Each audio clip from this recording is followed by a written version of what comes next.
And it's going to be hard for a black man to value his blackness when his father married an alien. It's going to be hard for a black girl to value her blackness when her mother marries an alien. And along the same line, when we talk about black women's intent to try to look white, we also have to recognize that we have an inferiority complex. Marcus Garvey was clear about this. The black man has an inferiority complex. The black woman has an inferiority complex. Look at all the money that our women spend on their hair. Believe it or not, the Honorable Marcus Messiah Garvey and Madam C.J. Walker, who invented the straightening comb, they were friends. But they also took issue because the Honorable Marcus Garvey did not allow Madam C.J. Walker to advertise her beauty product in the Negro World newspaper. And Marcus Garvey told her, I cannot advertise that mess in my paper because you are getting rich off black people's inferiority complex. They had a disagreement over that. Marcus Garvey said, this what you're selling, this is not benefiting black people because all you're doing is helping them look white and you're not helping them look African. And this is Garvey, this is Marcus Garvey, who opened up a black doll factory and produced black dolls because he knew, even though he was not a psychologist, he was ahead of his time. He knew that if black girls played with dolls that were white, they would internalize that image of that play doll, and they would want to become white themselves. So Marcus Garvey, this is way before the Kenneth Clark doll experiment. The Brown versus Board of Education Supreme Court case, Topeka, Kansas, 1954, didn't even happen yet. Marcus Garvey was doing this in 1919. You don't get Kenneth Clark doll experiment till 1950. Kenneth Clark is a psychologist. Marcus Garvey was trained as a psychologist, and here he is 30 years before Kenneth Clark giving black children black dolls because he knew the effect that it would have on his psyche. So we want people to recognize when we say Garveyism, we're not worshiping Marcus Garvey because some people get it confused. They say, okay, y'all must think Marcus Garvey is God, just like in other black organizations, they have men who they hold up as gods and prophets and messiahs. Marcus Garvey was very clear. He said, I am not a god. He said, I am not a prophet. And for those who don't know the history of Marcus Garvey, believe it or not, there were Garveyites who wanted Marcus Garvey to allow himself to be deified in his lifetime. He refused to do it.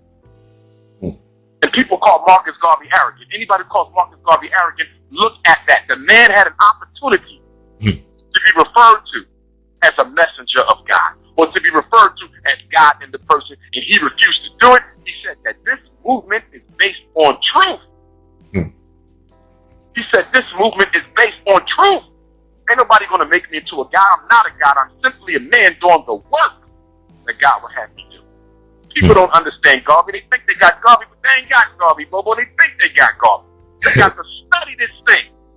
You cannot compare Marcus Garvey to any other leader we had in the 20th century, all of whom copied Marcus Garvey. Every last one of them copied Marcus Garvey, and most of them was members of the Garvey movement, and that's no shame to them. But to take the man's program and not even give him credit for it, I think is an act of theft.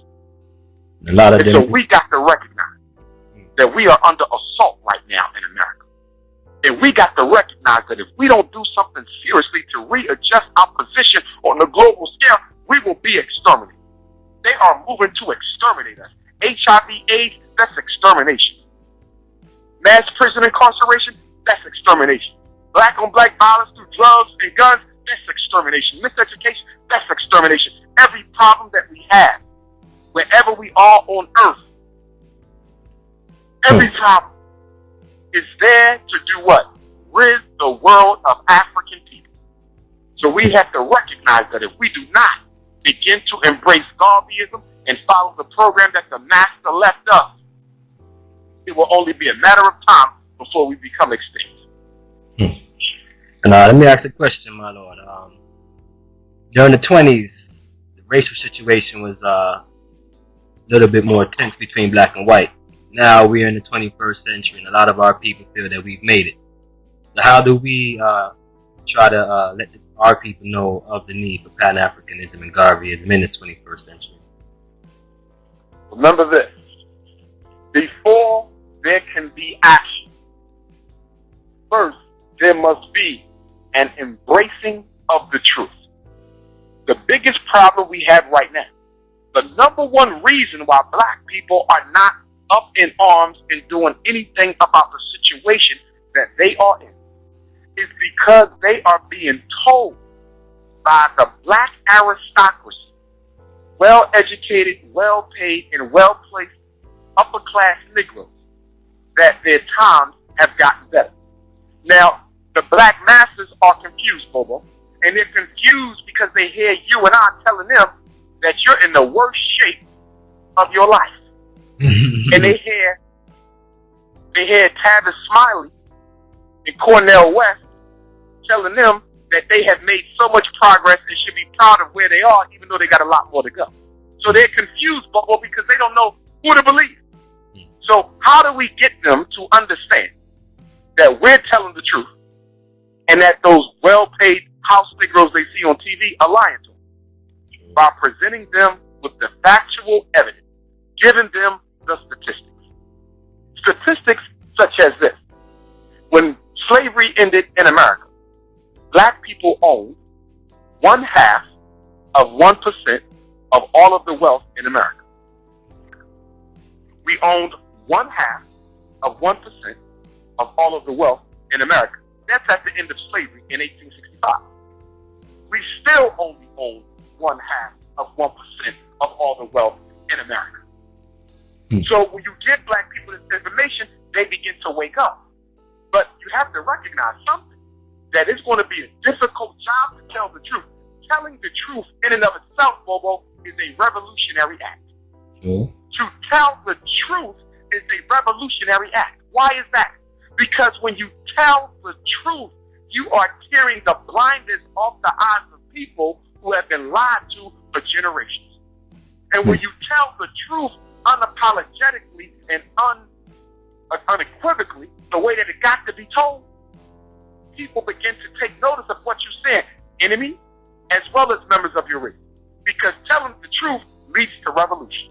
Wherever the truth has been consistently told in the face of oppression, revolution has followed. Whether it was economic revolution, political revolution, violent revolution, you cannot tell the truth and not get revolution. Why? Because the whole universe is based on truth. Everything in the stars, everything in the planets, everything in the orbit, everything in the galaxy is based on truth. So the first thing we got to do, in answering your question, to wake up African people, is to tell them the brutal truth. Do not lie to black people. Do not shuffle with black people. Do not manipulate the consciousness of black people. Tell them the truth. When you tell black people the truth, they begin to wake up to the reality under which we live, and they'll be more inclined to do something about it. The reason why they don't want to do anything, Bobo, is because they don't believe they need to, because the talented 10th, or should I say the untalented 10th, is telling them that times are better and will continue to get better as long as they just sit still and let everybody else take the lead in the global affair. So to tell the truth is the responsibility of all Garveyites. We got to tell the economic truth. We got to tell the religious truth. We got to tell the political truth. For example, I was raised Muslim, and amongst Muslims, I have to stand up and tell the truth and say, many of you are copying Arabs. You can be a Muslim without being an Arab. Muhammad ibn Abdullah was a black man. Why in the hell you copying Arabs? True. And you raising your children to believe that Arab culture is better than African culture, so you are re-enslaving African people in the name of Islam, but you're bringing them to Arabism. I got to tell that truth. And I made a lot of Muslim enemies amongst the African-American Islamic community because I refuse to stand by and let a whole generation of black children be duped into believing that they should be Arabs and not Africans. You got to tell the truth, and it's not easy. I got to tell the truth that black psychologists and black educators are participating in the psychoacademic war against black boys, that they're throwing them in special ed, that they're putting them on drugs, that they're sending them to jail. I got to tell the truth that the school, the American public school, Bobo, is the #1 referral source for juvenile prison. They're not getting them off the street. They're getting them out of school. The school is making prisoners out of our boys. I got to tell the truth. Telling the truth is a revolutionary act. And if we want to bring about change for the race, we must first tear off the blinders.